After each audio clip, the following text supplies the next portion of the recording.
Écrit à l'ange de l'église d'Éphèse.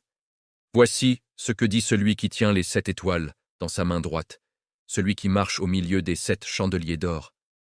Je connais tes œuvres, ton travail et ta persévérance. Je sais que tu ne peux supporter les méchants, que tu as éprouvé ceux qui se disent apôtres et qui ne le sont pas, et que tu les as trouvés menteurs. Tu as de la persévérance, tu as souffert à cause de mon nom, et tu ne t'es point lassé. Mais ce que j'ai contre toi, c'est que tu as abandonné ton premier amour. Souviens-toi donc d'où tu es tombé, repens-toi, et pratique tes premières œuvres. Sinon je viendrai à toi, et j'ôterai ton chandelier de sa place, à moins que tu ne te repentes. Tu as pourtant ceci, c'est que tu hais les œuvres des Nicolaïtes, œuvres que je hais aussi.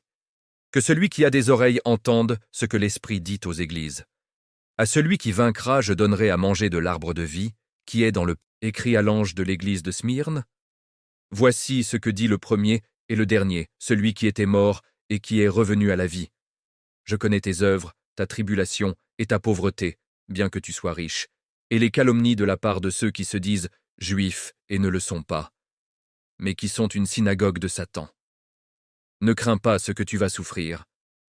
Voici, le diable jettera quelques-uns de vous en prison, afin que vous soyez éprouvés, et vous aurez une tribulation de 10 jours. Sois fidèle jusqu'à la mort, et je te donnerai la couronne de vie. Que celui qui a des oreilles entende ce que l'Esprit dit aux églises. Celui qui vaincra n'aura pas à souffrir la seconde mort. Écrit à l'ange de l'église de Pergame. Voici ce que dit celui qui a l'épée aiguë, à 2 tranchants. Je sais où tu demeures, je sais que là est le trône de Satan. Tu retiens mon nom, et tu n'as pas renié ma foi, même au jour d'Antipas, mon témoin fidèle, qui a été mis à mort chez vous, là où Satan a sa demeure. Mais j'ai quelque chose contre toi, c'est que tu as là des gens attachés à la doctrine de Balaam, qui enseignait à Balak à mettre une pierre d'achoppement devant les fils d'Israël pour qu'ils mangent des viandes sacrifiées aux idoles et qu'ils se livrent à l'impudicité. De même, toi aussi, tu as des gens attachés à la doctrine des Nicolaïtes. Repens-toi donc, sinon je viendrai à toi bientôt, et je les combattrai avec l'épée de ma bouche. Que celui qui a des oreilles entende ce que l'Esprit dit aux églises. À celui qui vaincra, je donnerai de la manne cachée, et je lui donnerai un caillou blanc. Et sur ce caillou est écrit un nom nouveau, que personne ne connaît, si ce n'est celui qui le reçoit. Crie à l'ange de l'église de Thyatire. Voici ce que dit le Fils de Dieu qui a les yeux comme une flamme de feu, et dont les pieds sont semblables à de l'airain fin.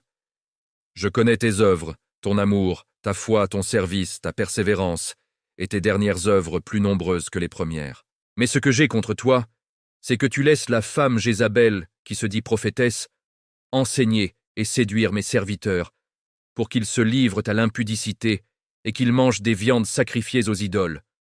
Je lui ai donné du temps, afin qu'elle se repente, et elle ne veut pas se repentir de son impudicité.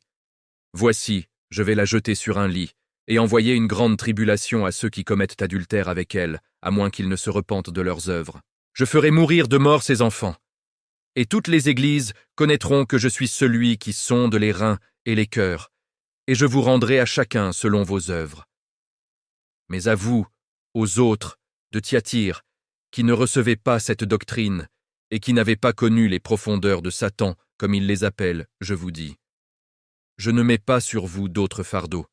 Seulement ce que vous avez retenez-le jusqu'à ce que je vienne. À celui qui vaincra et qui gardera jusqu'à la fin mes œuvres, je donnerai autorité sur les nations. Il les pètera avec une verge de fer, comme on brise les vases d'argile, ainsi que moi-même j'en ai reçu le pouvoir de mon Père. Et je lui donnerai l'étoile du matin. Que celui qui a des oreilles entende ce que l'Esprit dit aux églises.